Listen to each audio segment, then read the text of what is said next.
Hey folks, welcome to the channel. In today's build, we're going to finish the stainless San Mai that we didn't finish in last week's build. I'm going to take some of the old footage and put it in here just for continuity, but we're going to finish that knife today. Let's take a look. Like all forge welding projects, we're going to start this out by cleaning it up on the surface grinder. The great part about this one, I didn't have to remove the sticker, I just ground it off. If you have a 2x72 and you don't have one of these surface grinders, you really should consider making one. I'll put a link up to the video where I review mine and have a parts list.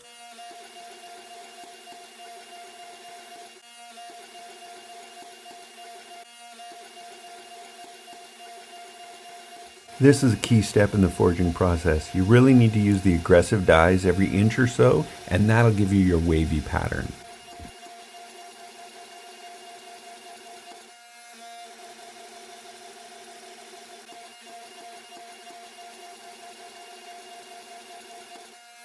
I've done 3 normalization cycles, now I'm doing the quench. This first knife is the stainless San Mai. That one goes into Parks 50 because it's got a 1080 core. I realized when I was doing this that I've never really recorded a video on heat treating. So watch this week's Triple T for a full explanation on the whole heat treat process and why it's important to use the proper quench oil for the different steels that you're using.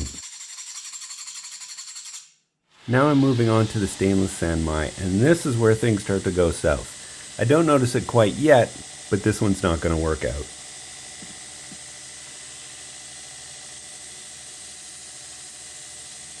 Here I'm on a 120 grit belt. I'm hitting the flats first, and then I go back and do the bevel.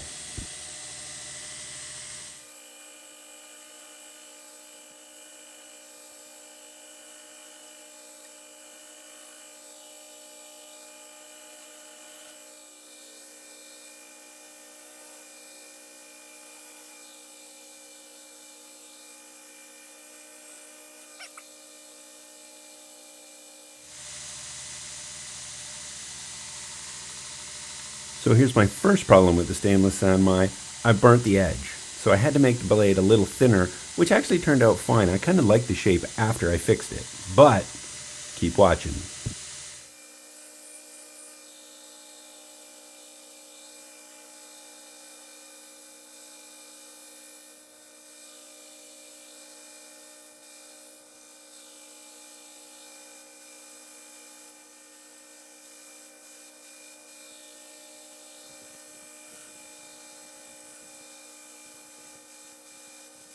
Well folks, I have a problem.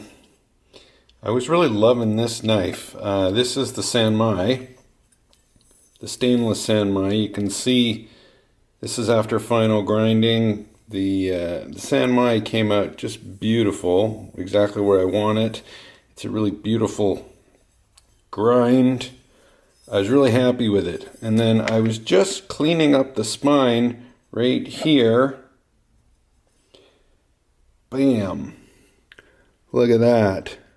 There is a crack right there that I didn't notice the entire time that I was doing the final grind. I don't even know when this happened. So, it's a shame. I'm going to try and grind down the top of this just to see how far that goes in case I can save it. I'm thinking I can't, but let's find out just in case. Bummer. Well, folks, this is what's left after taking the crack out of the top. It's kind of goofy looking. Although it's very strange looking, it's actually kind of growing on me. So I am definitely going to finish it. So that's what this build's going to be. So we're going to do some sanding on it, then we're going to slap this handle material on it. I've decided to use this scale, which I believe is it's Box Elder Burl from More Burls. So that should look pretty nice. So let's get going. So as usual, I'm using a steel block for my sandpaper just so I have a nice hard backing. I'm going to start with the flats. There's not really many exposed flats on this one, just the ricasso here. And then do this part. I always use Windex. I just like Windex.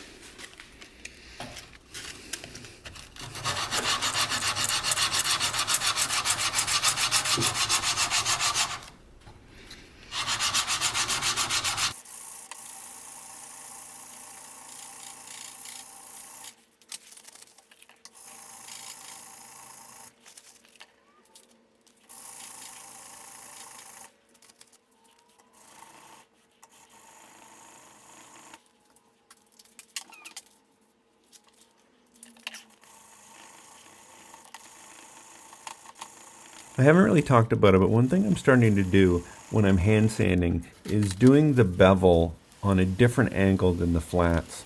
And that just makes your edge kind of pop out more. So I've started to do that on most of my blades.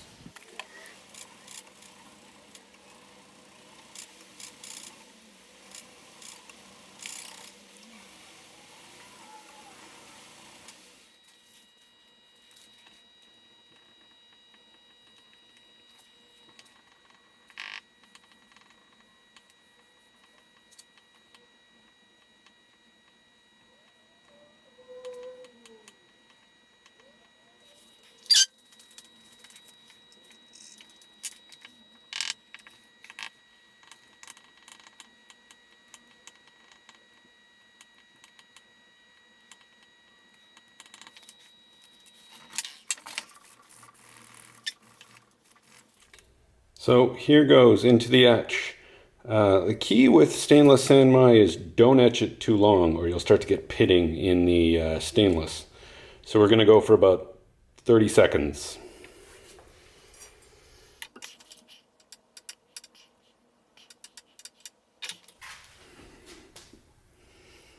There we go, pretty nice. Okay, we're ready for the coffee. The coffee makes the blacks blacker. In fact, jet black if you do it long enough. So what I've done is I have this trough, whatever you want to call it.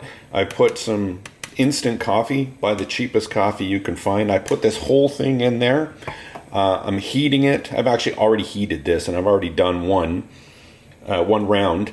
And then what I do is just after a round, I'll rub off all of the coffee with my finger. You can see it's darker on this side. And basically I'll just keep doing rounds of this until I don't rub off any and it stays black. And on the very last one, we're going to take it out, not touch it, let it drip dry, spray it with acetone, get it all nice and dry, and then we're going to bake it in the oven at 200 degrees. And this stuff works, the coffee works better when it's hot. You can use it cold, you just need to do it much longer.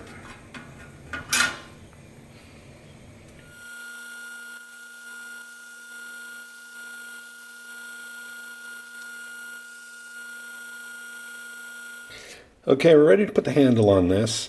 I've taken the scales to the grinder just to flatten them out. Now I'm going to, I want the scales like this, so I always like to clamp the blade on top. I have a newfound love for these can't twist clamps. If you haven't used these before, man, you are missing out. I will put a link to these in the description, but these are really the best clamps I've ever used. Expensive, but man, they're awesome.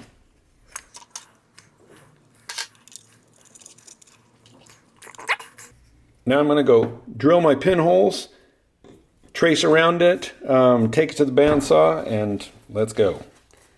I almost forgot to put the backer board on here. Always put a backer board when you're drilling through your scales or you'll blow out the other side. This way, if you have a piece of wood, you don't get that blowout from the top of the wood on the other side.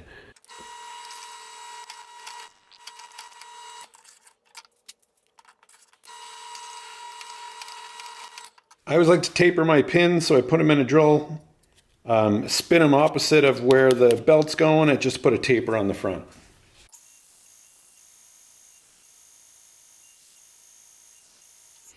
So I don't have to sand these at all. These actually fit pretty nicely into the holes. I always test these before, because sometimes the hole is slightly too small, and if you just assume that they're going to be the same, and at the time you do epoxy, you won't have time to fit them up. So these are fine, so I don't have to do anything. Okay, I got my pins in. The way I do this is I just draw out the tang.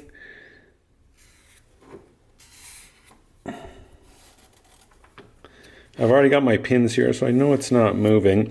And then I just kind of decide where I'm going to want the handle to go. And this one, I kind of want it just like this here. So I usually draw both ends. And then if I want it rounded, I know where it's going to go.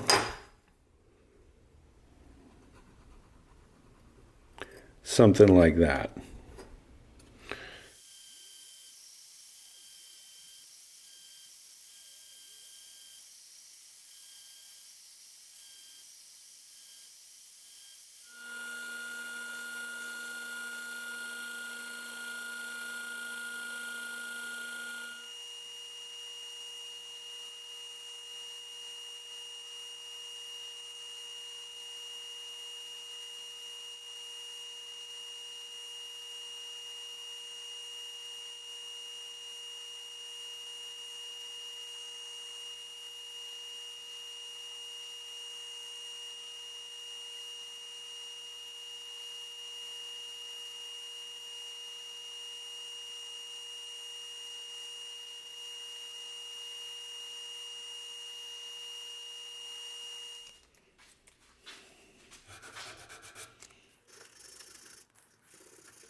Here we are ready for glue up. One of the first things I recommend, have all your stuff laid out and ready to go. I have acetone, I've got Q-tips, I've got all my clamps, everything ready to go. You don't want to be racing around when this epoxy is trying to set.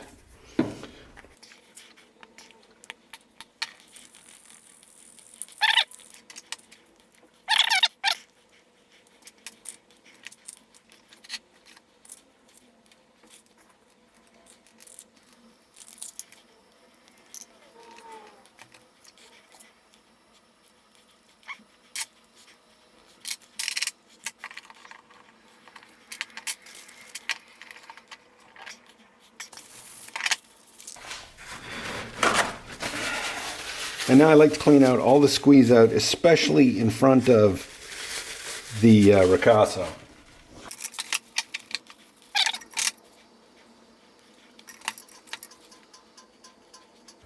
All right, looking good. We'll let that set.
Thanks for joining me on today's build, folks. I do like how this knife turned out. I really like the handle. The wood is pretty cool.